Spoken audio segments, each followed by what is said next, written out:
Just like all families have some degree of dysfunctionality, Abraham's family was no different. If you think your family's messed up, wait till you hear about Abraham's family. Today's video is about 3 members of his family, and the third-person story will shock you. Most people know Abraham to be the father of faith within the Christian circles, but there's more to his story than what most people know. So stick around to the end to find out who the third and rarely known person is, and just how distorted his story is. This is Trimi.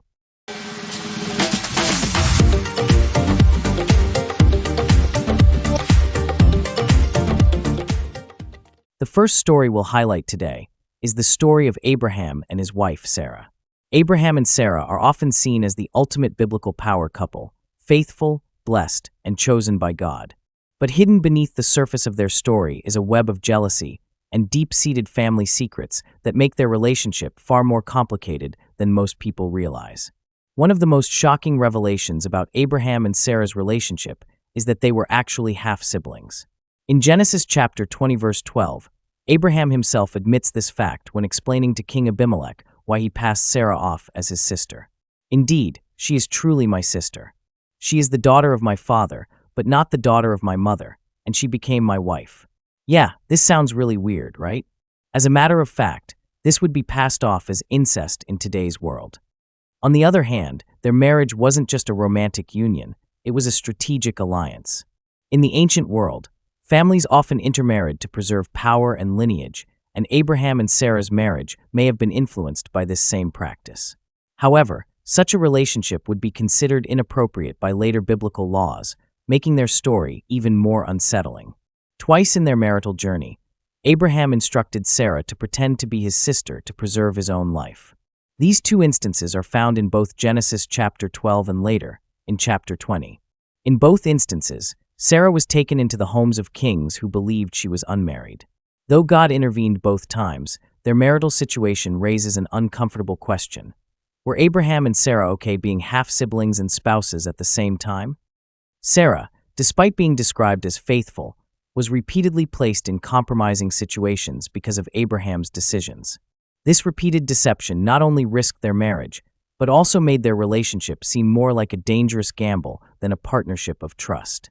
For years, Sarah struggled with barrenness, and in desperation, she gave her servant Hagar to Abraham to bear a child on her behalf.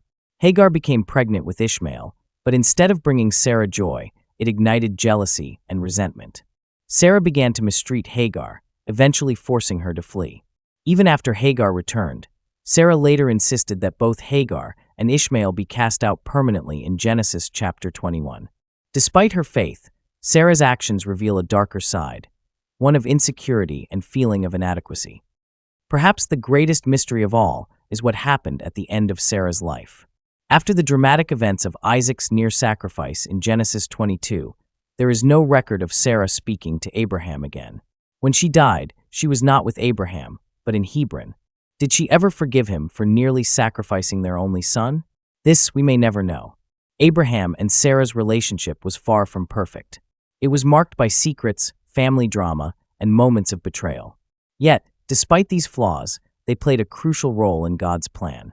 Their story reminds us that even the most faithful figures in the Bible had deep struggles, ones that, if we look closely, still have lessons for us today. If you think the story of Abraham and Sarah is bizarre, wait until you hear the story of Isaac and Rebekah. If the apple doesn't fall far from the tree was a person, Isaac would have been the perfect expression of this adage. Isaac's life was almost a complete replica of his father's life. Just like his father, Isaac was into very beautiful women. I'm not talking about average beauty. I mean the kind of beauty where Pharaoh and kings would have easily killed their husbands just to have their wives. One thing the Bible tells us is that both Sarah and Rebekah were stunningly beautiful. So beautiful to the point that their husbands feared that people would kill them just to marry their wives. I think it's safe to say that they had similar taste when it came to finding women to marry. And just as Sarah struggled with barrenness, so did Rebekah. In both cases, God intervened and gave them children, except in Sarah's case she had to wait longer. Rebekah had a set of twins, Esau and Jacob. And when Isaac wanted to bless her first son, Esau, that's when her cunning nature came out in the open. She quickly arranged for Jacob to take his place, and she succeeded in her plans. By the time Esau returned to his father, Jacob had already taken the blessing. His father knew that he couldn't reverse it, and this caused him great distress. Isaac knew that there had been some foul play, but he could do nothing about it. Rebekah made it rather obvious that Jacob was her favorite son, something that no mother should openly show. Here's a fun fact.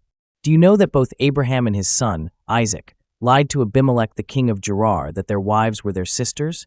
Abraham lied to both Pharaoh and Abimelech, and much later, Isaac lied to Abimelech. In Abraham's case, it wasn't really a lie because Sarah was his half-sister. They shared a father, but had different mothers.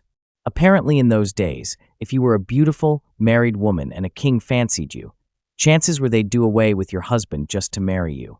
We saw what King David did to Uriah, then ended up marrying his wife Bathsheba. It was a common occurrence, and I guess that's why they had to deny being married, so they could remain alive at the bare minimum. What's your thought about this? Would such an occurrence be entertained in this day and age? If you've seen it happen, I'd love to hear it. Leave a comment below. If you think Abraham's story was dark, wait until you hear Lot's story. Lot was Abraham's nephew. He was the son of Haran, Abraham's brother. In the biblical narrative, Lot traveled with Abraham from Ur to Canaan and later settled in the city of Sodom. The story begins when two angels came to Sodom in the evening. Lot was seating at the gate when the two angels came. Knowing who they were, he quickly ran towards them and bowed before them. He insisted that they come to his house for a meal, and also to spend the night before going their way the next morning. They agreed and went into Lot's house. As they were in the house preparing to go to sleep, the men of the city, the men of Sodom, both old and young, all the people from every quarter, surrounded the house. They called to Lot, asking him to bring out the men they saw going into his house, so that they could know them carnally. Lot went out to meet them, shutting the door behind him in case they forced their way into his house. Lot's response is what is really unsettling. He was willing to give the men his two virgin daughters, and he made it clear that they could do to them as they wish. Yeah, I'll let that sink in.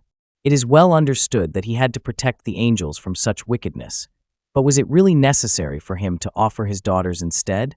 I really hope the daughters didn't hear their father offering them up to be abused in such a manner, because that would have been heartbreaking.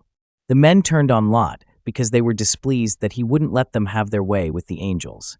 Needless to say, the angels struck the men with blindness. As they were groping in the dark, the angels opened the door and pulled Lot back into safety.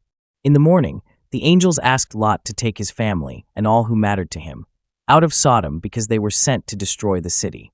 When they arrived at Zoar, God released fire and brimstone from heaven, and it destroyed the two cities to ashes. Much later, Lot moved to the mountains and lived in a cave with his two daughters because he was afraid of the people of Zoar. His two daughters were all the family he had. He never had any sons, except his sons-in-law who didn't believe him when he asked them to follow him out of Sodom, so they and his daughters, their wives, all died in Sodom. Along the way, his wife had turned to look back and instantly became a pillar of salt. This is where the story gets dark. Lot's daughters got him drank and conceived by their father, in order to preserve his lineage. The older daughter bore a son and named him Moab, who is the father of the Moabites. The younger daughter also bore a son whom she named Ben-Ammi, who is the father of the Ammonites. The reason we consider this to be a dark story is because if such a thing were to happen in this day and age, the repercussions would be dire. The daughters saved their father's lineage, but what would the children call Lot? Dad or granddad? As for the sisters, would their children be cousins or half-brothers? Please leave your answer in the comment section below with your response. I'd love to know your thoughts on this. And if you've enjoyed this video, do well to like and hit the subscribe button so you can get notified whenever I upload a new video. Thanks for watching, and see you on the next video.